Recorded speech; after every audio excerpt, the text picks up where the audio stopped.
నమస్తే జనబేరి న్యూస్ కి స్వాగతం. ముందుగా బులెటిన్ లో హెడ్లైన్స్.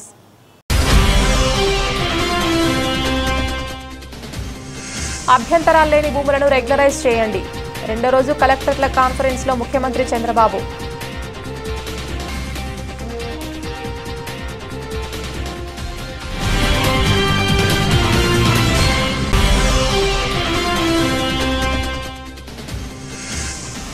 నగరంలో విజయవాడ ఉత్సవ సన్నాహక సమావేశం.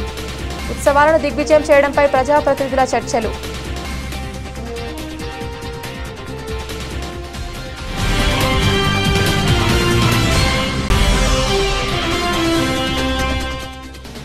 విజయవాడ ధర్నా చౌక్లో సిపిఐ ఆధ్వర్యంలో నిరసన. ఆపరేషన్ బుడమేరు అమలు చేసి ముంపు నివారణ చర్యలు తీసుకోవాలని డిమాండ్.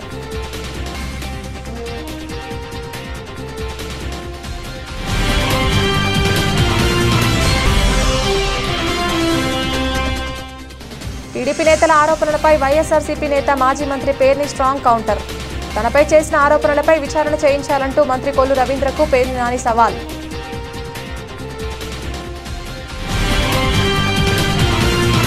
దేశవ్యాప్తంగానే కాదు ప్రపంచవ్యాప్తంగా దసరా అంటే విజయవాడకు వెళ్లాలనిపించేలా విజయవాడ ఉత్సవ్ ఫెస్టివల్ నిర్వహిస్తామని, ఈ ఫెస్టివల్ను విజయవంతం చేసేందుకు తమ వంతు సహకారం అందిస్తామని వైద్య ఆరోగ్య శాఖ మంత్రి సత్యకుమార్ యాదవ్, ఎక్సైజ్ శాఖ మంత్రి కొల్లు రవీంద్ర, సమాచార శాఖ మంత్రి పార్థసారథి తెలిపారు.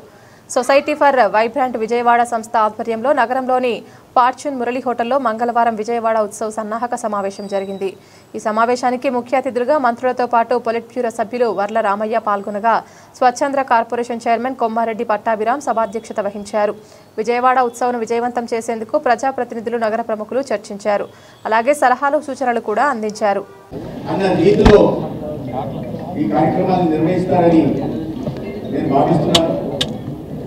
అయితే ఒక రకంగా నాకు సంతోషంగా ఉంది. నేను చంద్రబాబు నాయుడు గారి మంత్రివర్గంలో ఉంటూ ఎన్టీఆర్ జిల్లా ఇన్ఛార్జ్ మంత్రిగా ఉన్న సందర్భంలో ఇటువంటి అద్భుత కార్యక్రమానికి రూపకల్పన చేసి నన్ను కూడా దాంట్లో భాగస్వామ్యం చేసి అంతో ఎంతో క్రెడిట్ నాకు ఇస్తున్న నిర్వాహకులందరికీ, ముఖ్యంగా మా ఎంపీ కేసీఆర్ శివనాథ్ గారికి నేను ధన్యవాదాలు తెలియజేస్తున్నాను. 200 మందిని పట్టణంలో ప్రముఖులను ఒక చోటు చేర్చి ఇటువంటి కార్యక్రమానికి ఎవరి మీద ఆధారపడకుండా, ప్రభుత్వం మీద ఆధారపడకుండా సొంతంగా నిర్వహించాలనుకోవడం, ఇంత పెద్ద అధిక మొత్తంలో ఖర్చు అవుతుంది. మొత్తం పట్టణాన్ని అంతా దేదీప్యమానం చేస్తూ ఆ సందర్భంగా ఇక్కడికి వస్తున్న భవానీలకు కానీ లేక ఎన్టీఆర్ జిల్లాలోని ప్రజలకు, విజయవాడ పట్టణంలోని ప్రజలకి భక్తి పారవశ్యాలతో అమ్మవారిని కొలుచుకునే అవకాశం కలిగిస్తూ అదే సందర్భంగా 11 రోజుల పాటు అనేక రకాలైన సాంస్కృతిక, వినోద కార్యక్రమాలు కూడా నిర్వహిస్తూ వారి మనసులను చురుకురాలని, అదేవిధంగా నవ్వుతో నా భవిష్యత్తు జనంగా ఎక్కడో పొరుగు రాష్ట్రంలో జరుగుతున్న దసరా ఉత్సవాలకి కేరా పట్టణంగా పొరుగు రాష్ట్రంలో పట్టణం ఉంది మైసూరు. రాబోయే రోజుల్లో దసరా ఉత్సవం అంటే మొత్తం దేశమంతా విజయవాడ వైపు చూసేలాగా ఈ కార్యక్రమాన్ని నిర్వహిస్తారనే ఆశాభావంతో, విశ్వాసంతో ఇవాళ ఈ కార్యక్రమంలో నన్ను కూడా ఆహ్వానించినందుకు నిర్వాహకులకు ధన్యవాదాలు తెలియజేసుకుంటూ సెలవు తీసుకుంటాను. విజయవాడ మహోత్సవాలు నిర్వహించడానికి, కార్యక్రమాలు రూపొందించడానికి ఏర్పాటైన సమావేశానికి విచ్చేసిన పెద్దలందరికీ, విజయవాడ నగర ప్రముఖులకు, వివిధ రంగాల్లో పెద్దలైన వారందరికీ కూడా, విలేకరు సోదరులకి అందరికీ కూడా నా హృదయపూర్వక నమస్కారాలు. మన ఎంపీ గారు నాయకత్వంలో మన ఎన్టీఆర్ జిల్లా శాసనసభ్యుల ఆధ్వర్యంలో ఉమ్మడి అంటే మన పాత్ర ఇంకా అంత గణనీయంగా కనపడలేదు, కొన్ని పార్టిసిపేషన్ తప్పితే మంది. ఓకే, ఉమ్మడి కృష్ణా జిల్లా శాసనసభ్యులు, ప్రజాప్రతినిధులు, నాయకులు అందరి ఆధ్వర్యంలో విజయవాడ మహోత్సవాలు విజయవాడ ప్రాశస్త్యాన్ని ప్రపంచానికి చాటే విధంగా చేస్తున్నందుకు నేను ప్రత్యేకంగా అభినందిస్తున్నాను. నేను మనందరికీ తెలిసిందే, ప్రపంచ అభివృద్ధిలో మన తెలుగువారి పాత్ర గణనీయంగా ఉందన్న విషయం మనందరికీ తెలిసిందే. సాఫ్ట్వేర్ రంగం కానివ్వండి, ఇండస్ట్రీ కానివ్వండి, అనేక రంగాల్లో ప్రపంచవ్యాప్తంగా మనం చాలా ఉన్నత స్థానానికి వెళ్ళిన విషయం మనకు తెలిసిందే. ఆ తెలుగువారిలో మన కృష్ణా జిల్లా వాసులు ప్రప్రథమంగా ఉంటారనే దాంట్లో కూడా ఎటువంటి సందేహం లేదు. మరి విజయవాడ ఉమ్మడి రాష్ట్రంలో కూడా ఒక ప్రత్యేకమైన స్థానం ఉంది. పొలిటికల్ సెంటర్ అని కానివ్వండి, లేకపోతే ఏ విషయం వచ్చినా కూడా ఆంధ్రప్రదేశ్కి సంబంధించిన విషయాలు ఇక్కడి నుంచే ప్రారంభం అవటం కానివ్వండి, ఈ విజయవాడ ప్రాంతానికి ఒక ప్రత్యేకత ఉన్న విషయం అందరూ కూడా తెలిసిందే. అన్నిటికంటే మన అమ్మవారు దేశవ్యాప్తంగా కూడా కనకదుర్గ గుడి అంటే చాలా ప్రాచుర్యం పొందింది. మరి వీటన్నిటిని దృష్టిలో పెట్టుకొని విజయవాడ ఇమేజ్ని బిల్డప్ చేయాల్సిన అవసరం ఉందని చెప్పేసి నేను భావిస్తా ఉన్నాను. నేను మరి ప్రభుత్వం కూడా ఈ రాష్ట్రాన్ని అభివృద్ధి చేయడం కోసం, ఈ రాష్ట్రాన్ని దేశంలో ఉన్నత స్థానాలకు తీసుకెళ్ళడానికి ఇతర రాష్ట్రాలు ఏ రాష్ట్రంతో కూడా తీసిపోకుండా, ఇంకొక నాయకుడు ఎవరైనా సరే హైదరాబాద్తో బెంగళూరుతో పోటీ పడాలనే ఆలోచన కూడా చేయరమ్మో అది ఎక్కడో ఉందిలే, మనం ఏదో మెల్లగా స్టార్ట్ చేద్దామని. కానీ చంద్రబాబు నాయుడు గారు ఈ మన రాష్ట్రాన్ని, ప్రత్యేకంగా అమరావతిని ప్రపంచ స్థాయి నగరాలతో పోటీ పడే విధంగా అభివృద్ధి చేయాలని చెప్పేసి ఆయన ఆలోచనలు కానివ్వండి. సో వీటన్నిటి దృష్టిలో మనం ఏదైతే మన ఎంపీ గారి నాయకత్వంలో శాసనసభ్యుల ఆధ్వర్యంలో చేస్తున్న కార్యక్రమం దిగ్విజయం చేయాల్సిన అవసరం ఉందని చెప్పేసి మనం చేస్తాను. మరి విజయవాడ ఇమేజ్ని పెంచడానికి చేసే కార్యక్రమంలో భాగంగా చిన్న చిన్న అభ్యంతరాలు లేని భూములను రెగ్యులరైజ్ చేయాలని ముఖ్యమంత్రి చంద్రబాబు నాయుడు ఆదేశించారు. మంగళవారం రాష్ట్ర సచివాలయం 5 బ్లాక్లో రెవెన్యూ, భూములు, ఆదాయార్జన శాఖలపై కలెక్టర్ల సదస్సులో సమీక్షించారు. ఈ సందర్భంగా ముఖ్యమంత్రి మాట్లాడుతూ రెవెన్యూ విభాగానికి వచ్చే ఫిర్యాదుల్లో 70% మేర ఆర్ఓఆర్కు సంబంధించిన ఫిర్యాదులే ఉన్నాయి. గత పాలకుల తప్పులతో ఈ స్థాయిలో రెవెన్యూ భూ వివాదాలు ఫిర్యాదులు వచ్చాయి. వివిధ ధృవీకరణ పత్రాలకు సంబంధించిన ఫిర్యాదులు, భూములు ఇలా వేర్వేరు అంశాలపై ఎక్కువగా ఫిర్యాదులు వచ్చాయి. 22A భూములు పెట్టేయడం లాంటి చర్యల వల్ల ఈ దుష్ఫలితాలు వచ్చాయి. గత ప్రభుత్వం ల్యాండ్ టైటిలింగ్ యాక్ట్ తెచ్చి ఇష్టానుసారంగా వ్యవహరించింది. ఇప్పుడు ఆ చట్టాన్ని రద్దు చేసి ప్రజల ఆస్తుల రక్షణకు వీలుగా చట్టాన్ని తెచ్చాం. భూముల్ని కాజేయడానికి 22A పెట్టి బ్లాక్మెయిల్ చేశారు. రీసర్వే చేసి రికార్డులను సరిచేయాలి. నిర్దేశిత గడువులోగా వీటిని ప్రక్షాళన చేయాలి. వివిధ ధృవీకరణ పత్రాలకు సంబంధించి ఆఫీసుల చుట్టూ తిరిగే పరిస్థితి రాకూడదు. కులం ఎవరిది మారిపోదు, దానిని శాశ్వత ప్రాతిపదికన ఇవ్వాలి. నివాస వయో ధృవీకరణ కోసం ప్రతి ఏటా జారీ చేయొచ్చు. 2027 కంటే ముందే రీసర్వే ప్రక్రియ పూర్తి చేసేందుకు ప్రయత్నించండి. రికార్డులన్నీ ప్రక్షాళన చేయడమే లక్ష్యంగా పనిచేయాలి. జియో ట్యాగింగ్, QR కోడ్ కూడా పెట్టి రికార్డులు ఇస్తాం. గ్రామ కంఠంలోని ఆస్తులకు స్వామిత్వ పథకం కింద యాజమాన్య పత్రాలు ఇచ్చేందుకు ప్రణాళికలు సిద్ధం చేయాలి. సింహాచల భూముల పంచగ్రామాల సమస్యను తక్షణం పరిష్కరించేలా చర్యలు తీసుకోండి. రెవెన్యూలో టెక్నాలజీ ఇంటిగ్రేషన్ త్వరితగతిన పూర్తి చేయాలని ముఖ్యమంత్రి వివరించారు. 95-96లో నేను సీఎం అయినప్పటికీ 650 బెడ్లున్నాయి మొత్తం రాష్ట్రం అంతా. మెడికల్ సీట్స్ 650 ఉన్నాయి. నేను వస్తానే 7 మెడికల్కి ఇచ్చి 750 యాడ్ చేశాం. తర్వాత వచ్చిన వాళ్ళందరూ కలిసి 9 వరకు ఇంకొక 450 యాడ్ చేశారు. ఆ తర్వాత నేను వస్తానే మళ్ళీ 1187 యాడ్ చేశాను. మళ్ళీ 19-20కి 2114 సీట్స్ యాడ్ అయినాయా, వరుస క్యుములేటివ్. అక్కడి నుంచి 300 మాత్రం 19-20 మన పీరియడ్ వచ్చినప్పుడు ఇంకొక 14-19లో 450 సీట్లు యాడ్ అయినాయి. 95, 2004 780 సీట్లు యాడ్ అయినాయి. అంతవరకు 650 ఉన్నాయి. అదే మరిగా 19-24 557 సీట్లు మాత్రం యాడ్ అయినాయి. మళ్ళీ 24 నుంచి 50 సీట్లు యాడ్ చేశాం. అంటే నేను సీఎంగా ఉన్నప్పుడు 1282 సీట్లు యాడ్ చేశాం. తర్వాత వచ్చినట్టన్ని 557 సీట్లు. నాకు అప్పుడు పెద్ద రాష్ట్రం అంతా పెద్ద గొడవ. మెడికల్ కాలేజీలు గవర్నమెంట్ పెట్టాలని. మెడికల్ కాలేజీలు గవర్నమెంట్ పెట్టాలంటే మన దగ్గర రిసోర్సెస్ తక్కువ ఉన్నాయి. ఆ రోజు నేను జిల్లాకు ఒక మెడికల్ కాలేజ్ ఇస్తాను కమిట్ అయ్యాను. కాలేజీలు పెట్టకుండా వదిలేయడమా, కాలేజీలు పెట్టడమా? మొత్తం ఆంధ్రప్రదేశ్ అంతా కూడా ఫస్ట్ టైం డిస్ట్రిక్ట్ ఒక మెడికల్ కాలేజ్ పెట్టాం. దాంతో గేమ్ చేంజర్. నేను ఇచ్చిన హామీ కూడా ఆ రోజుట్లో మీరు గుర్తుపెట్టుకోవాలి. Every 1 kilometer elementary school, every 3 kilometers upper primary school, every 5 kilometer high school, every mandal junior college. అంతవరకు ఏజెన్సీ ఏరియాలో జూనియర్ కాలేజీలు లేవు. All junior colleges combined Andhra Pradesh వచ్చింది. అప్పట్లోనే అన్నిటి దగ్గర వచ్చింది. Every revenue division engineering college, every district medical college. అక్కడి నుంచి స్టార్ట్ అయ్యాం. ఇప్పుడు వీళ్ళు చెప్పేది ఏం మాట్లాడుతున్నారంటే 10 మెడికల్ కాలేజీలు ఇచ్చామని. 10 మెడికల్ కాలేజీలు ఇస్తే 4,955 కోట్లు ఖర్చు అవుతుంది. వీళ్ళు ఖర్చు పెట్టింది 31/3/2024కి 456 కోట్లు. ఇంకా కావాల్సింది 4,500 కోట్లు కావాలి. 5% ఖర్చు పెట్టారు. అన్ని హాస్పిటల్ ఖర్చు పెట్టి హాస్పిటల్ రాజశేఖర బొమ్మలు పెట్టారు సార్. ఖర్చు పెట్టి ఇవన్నీ కూడా అది అయిన తర్వాత మీరు చూస్తే నేను వచ్చిన తర్వాత 512 కోట్లు ఖర్చు పెట్టాం. ఇప్పుడు కూడా 3,987 కోట్లు, 4,000 కోట్లు కావాలి. రెండోది ఎవ్రీ ఇయర్ 1,500 కోట్లు కావాలి. 10 కాలేజీలకి 150 కోట్లు చొప్పున 1,500 కోట్లు కావాలి. 1,500 కోట్లు ఎవ్రీ ఇయర్ ప్లస్ ఇప్పుడు 5,000 కోట్లు అంటే 2,000 కోట్ల రూపాయలు, ఒక 4,000 కోట్లు ఖర్చు పెట్టాలి.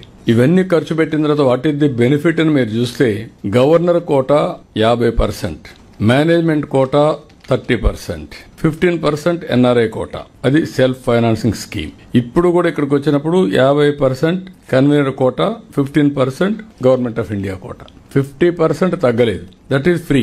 వాళ్ళు పెట్టినప్పుడు అదే ఉంది. Seats are same. Government additional expenditure పెట్టాలి. రెండోది పీపీపీ మోడల్. ఇప్పుడు every project PPP model over a period of time that project will belong to government. 20 years 30 years తర్వాత మళ్ళా వస్తుంది. రెండోది క్వాలిటీ ఆఫ్ ఎడ్యుకేషన్ బెటర్ గా ఉంటుంది. పేషెంట్స్ కూడా ఆల్ గవర్నమెంట్ హాస్పిటల్స్ లో ఏ ట్రీట్మెంట్ ఉందో అదే ట్రీట్మెంట్ ఇచ్చాం. ఇది ఇస్తే దీన్ని కావాలని రాజకీయం చేసే పరిస్థితి వస్తున్నారు. ఏదేమైనా రాజకీయాలు ఉంటాయి. రాజకీయాలు మేము ఫేస్ చేస్తాం. దాన్ని ఎగ్జిక్యూట్ చేసేది మీరు చేయాల్సిందిగా నేను కోరుతున్నా. దశాబ్దాలుగా ఉన్న బుడమేరు సమస్యను పరిష్కరించాల్సిన అవసరం టీడీపీ కూటమి ప్రభుత్వంపై ఉందని సిపిఐ రాష్ట్ర కార్యదర్శి కె రామకృష్ణ అన్నారు. ఆక్రమణలు తొలగించకుండా కేంద్రం నిధుల కోసం ఎదురు చూడడం సిగ్గుమాలిన చర్య అని వ్యాఖ్యానించారు. విజయవాడ ధర్నా చౌక్ లో సిపిఐ ఎన్టీఆర్ జిల్లా కార్యదర్శి దొనపూడి శంకర్ ఆధ్వర్యంలో ఆపరేషన్ బుడమేరు అమలు చేయాలని, ముంపు నివారణ చర్యలు తీసుకోవాలని డిమాండ్ చేస్తూ నిరసన కార్యక్రమం జరిగింది. ఈ కార్యక్రమంలో పార్టీ రాష్ట్ర కార్యదర్శి రామకృష్ణ పాల్గొన్నారు. సందర్భంగా రామకృష్ణ మాట్లాడుతూ బుడమేరు సమస్య దశాబ్దాలుగా కొనసాగుతోందని గుర్తు చేశారు. మాజీ ఎమ్మెల్యే సుబ్బరాజు ఈ సమస్యను అసెంబ్లీలో విస్తృతంగా ప్రస్తావించిన విషయాన్ని గుర్తు చేశారు. సమస్య పరిష్కరించాల్సిన బాధ్యత ప్రభుత్వానిదేనని అన్నారు. గత సంవత్సరం బుడమేరు వరదలు వచ్చినప్పుడు అన్ని రాజకీయ పార్టీలు ప్రజలకు తోడుగా నిలిచాయని, ముఖ్యమంత్రి చంద్రబాబు అప్పట్లో కలెక్టరేట్లో ఉండి సహాయం అందించినట్లు రామకృష్ణ చెప్పారు. అయితే భవిష్యత్తులో ముంపు జరగకుండా చూస్తామని హామీ ఇచ్చినా ఇప్పుడు నిర్లక్ష్యంగా వ్యవహరిస్తున్నారని విమర్శించారు. మా పార్టీ కూడా ఈ కార్యక్రమాల్లో పాల్గొంటా ఉంది. మా ఎంపీ గారు కూడా ఢిల్లీ నుంచి అదే పనిగా వచ్చారు. తర్వాత మా వాళ్ళు ఇతర జిల్లాల్లో సహాయం కూడా పంపుతున్నారని కూడా ఆ రోజు చెప్పాము. కానీ ఇవాళ మేము అదే నోటితో మిమ్మల్ని విమర్శించే పరిస్థితి ఇచ్చారు. దానికి కారణం మీరే. ఆ రోజు ఏం చెప్పారు? ఏదైతే ఈ బుడమేరు వచ్చిందో దీన్ని మేము యుద్ధ ప్రాతిపదిక పైన నిర్మాణాలు చేపడతాం, భవిష్యత్తులో జరగకుండా చూస్తాం, దీనికి అడ్డుకట్ట వేస్తామని చెప్పారు. చెప్పిన తర్వాత గవర్నమెంట్ ఏం చేసిందంటే ఒక పని చేశారు. అదేమంటే దాదాపు 800 కోట్ల రూపాయలు కావాలి వీటన్నిటి కోసం అని చెప్పి కేంద్రానికి ఉత్తరం రాశారంతే. కేంద్రాన్ని కూడా ఏమడిగారు? ఈ బుడమేరు వరద వచ్చి జనానికి ఇబ్బంది కలుగుతూ ఉంది కాబట్టి డిజాస్టర్ మేనేజ్మెంట్లో ఏవైతే ఫండ్స్ ఉంటాయో ఆ డిజాస్టర్ మేనేజ్మెంట్ ఫండ్ ఇవ్వండి, మేము ఇక్కడ కార్యక్రమాలు చేపడతామని చెప్పి రాశారు. వాళ్ళు ఇవ్వలే, మీరేమీ చేయలే. వాళ్ళు ₹1 ఇవ్వలే. నేను ఇవాళ చంద్రబాబు నాయుడు గారిని అడుగుతా ఉన్నా. ఇవాళ తెలుగుదేశం పార్టీ వాళ్ళు, జనసేన పార్టీ వాళ్ళు, బీజేపీ పార్టీ నాయకులు, మంత్రులు, ఎమ్మెల్యేలు మాటకు ముందుగానే మీరంతా మాది డబుల్ ఇంజన్ సర్కారు, ఇక్కడ మేమే అక్కడ మేమే. మరి ఎక్కడ పోయిందా నీ డబుల్ ఇంజన్ సర్కారు? నువ్వు కనీసం ఇవాళ వరదలు వస్తే మీరు ఏదైతే డబ్బులు అడిగితే దానికి కూడా వాళ్ళు ఇవ్వడం లేదు కదా. మరి దానికి కూడా ఇవ్వకపోతే ఏం నీ డబుల్ ఇంజన్ సర్కారు? నీవే సమాధానం చెప్పాలి. పైగా ఇవాళ చంద్రబాబు నాయుడు గారు ఏవైతే ప్రాధాన్యత కలిగిన అంశాలు ఉన్నాయో వాటి గురించి మాట్లాడడమే మానేశాడు. బుడమేరు గురించి మాట్లాడవు, పెండింగ్ ఇరిగేషన్ ప్రాజెక్ట్ గురించి మాట్లాడవు.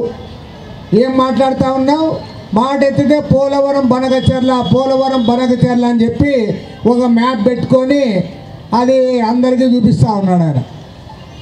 ఈడ నీళ్లు కొట్టాలి, ఈడ పంపు కొట్టాలి, ఈడ గడ్డి బీకాలి, ఈడ గుంత తవ్వాలి, ఈడ రిజర్వాయర్ కట్టాలి అని దాన్ని చూపించుకుంటూ తిరుగుతూ ఉన్నావు.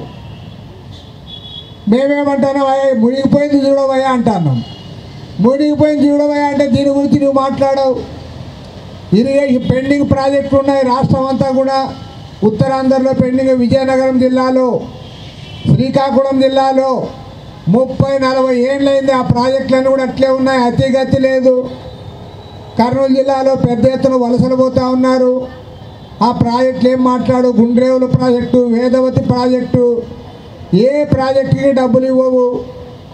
తర్వాత నీవు స్వయంగా శంకుస్థాపన చేసిన అందిడివా ప్రాజెక్టు మర్చిపోయినావు. అదే గాలేరు నగరి కింద కనీసం ఇంతవరకు కాలువలేదు అవ్వలే. వెలుగొండ ప్రాజెక్టు టన్నలే పూర్తి చేయలేకపోయినావు.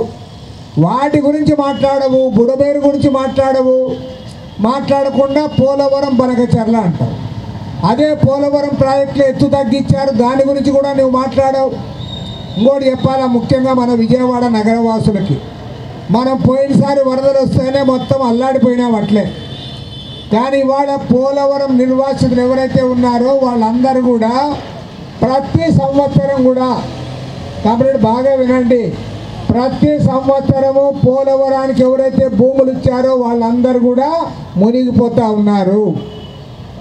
జూలై ఆగస్టు మాసాల్లో వాళ్ళు ఎక్కడయ్యా వాళ్ళ కాపురం అంటే, మనమన్న మేలు మన బంధువులు తెలిసి వాళ్ళ ఇళ్ళకి పోయి ఉంటాం.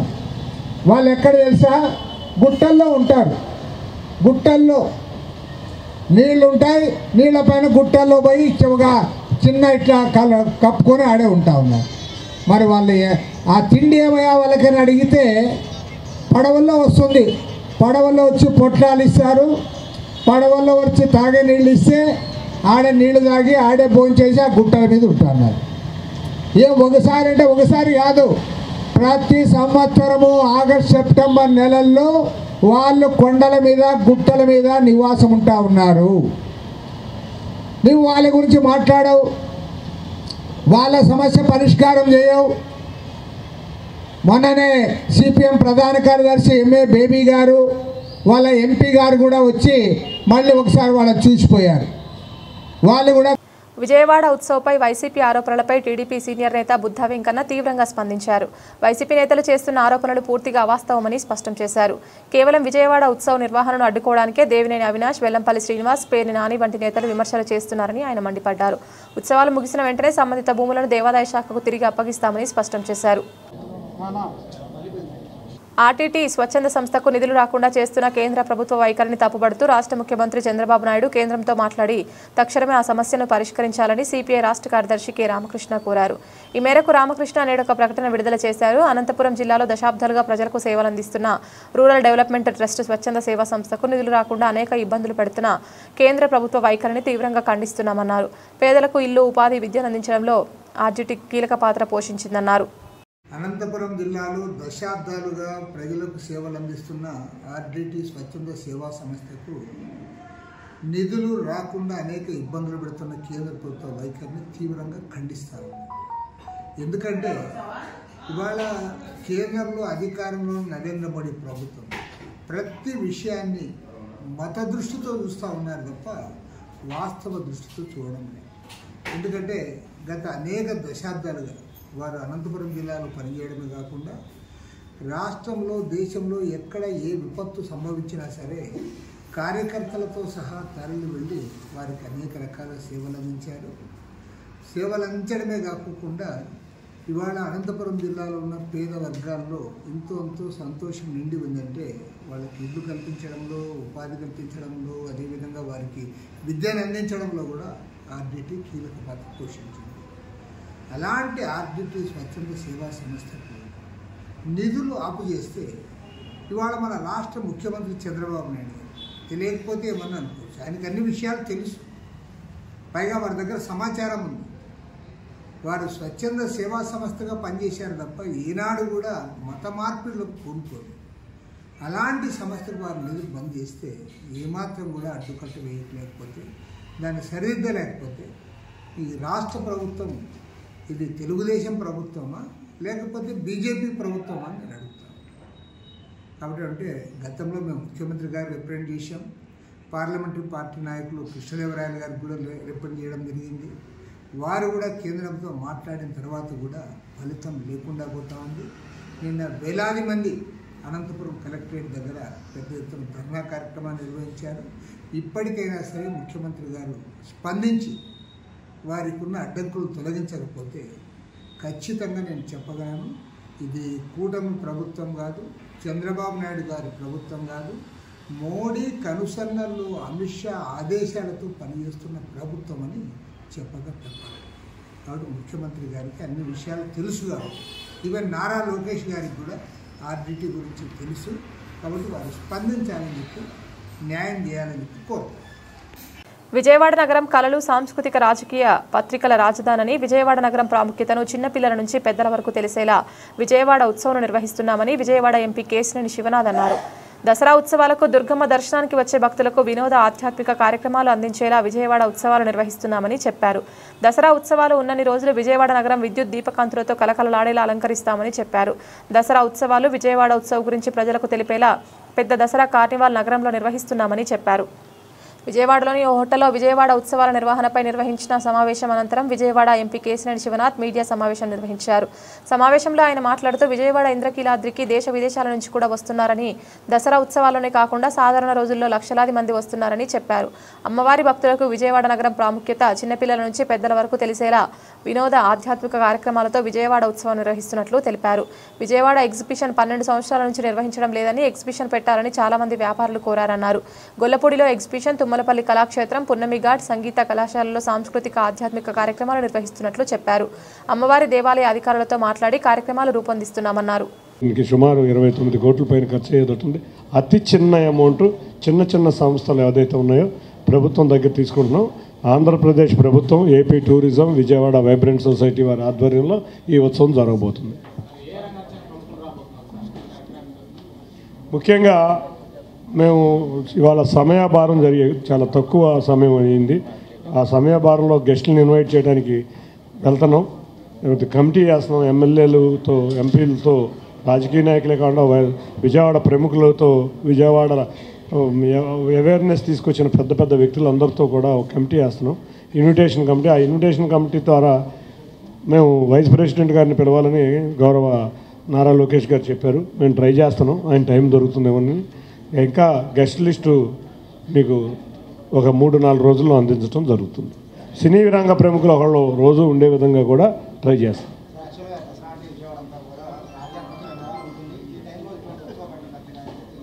మేము చేసేదే ఆధ్యాత్మికం.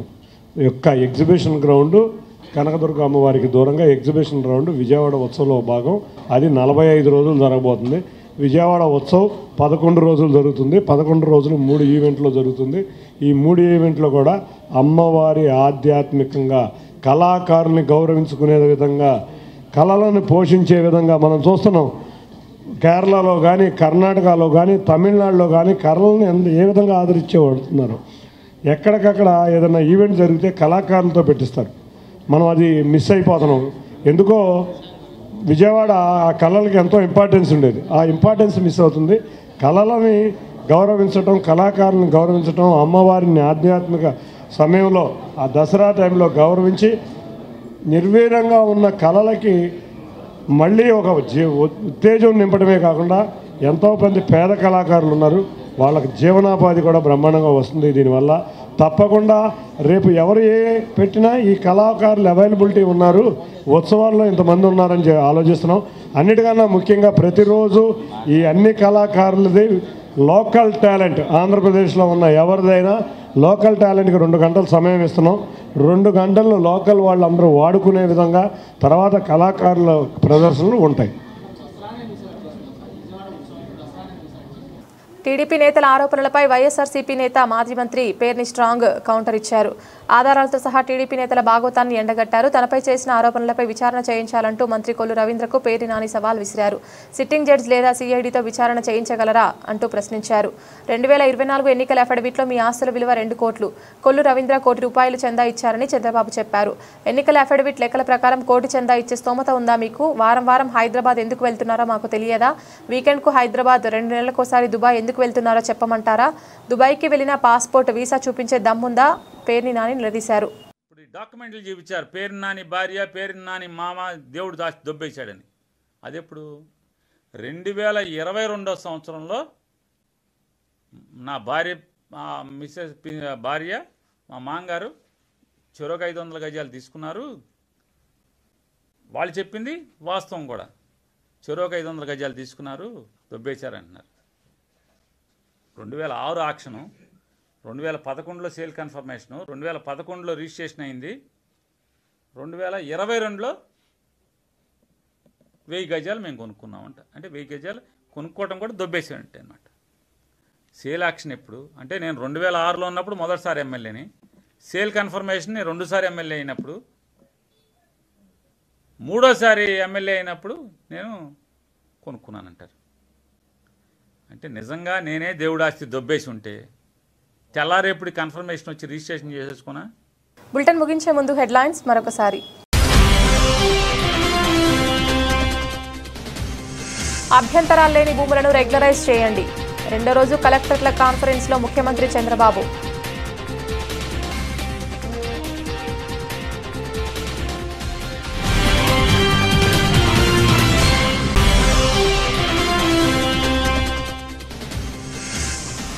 నగరంలో విజయవాడ ఉత్సవ సన్నాహక సమావేశం. ఉత్సవాలను దిగ్విజయం చేయడంపై ప్రజాప్రతినిధుల చర్చలు.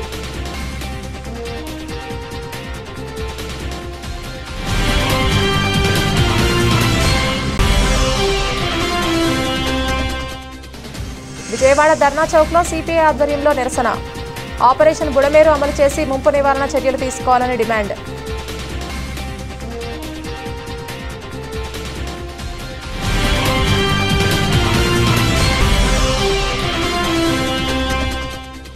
టీడీపీ నేతల ఆరోపణలపై వైఎస్ఆర్సీపీ నేత మాజీ మంత్రి పేర్ని స్ట్రాంగ్ కౌంటర్. తనపై చేసిన ఆరోపణలపై విచారణ చేయించాలంటూ మంత్రి కొల్లు రవీంద్రకు పేర్ని నాని సవాల్.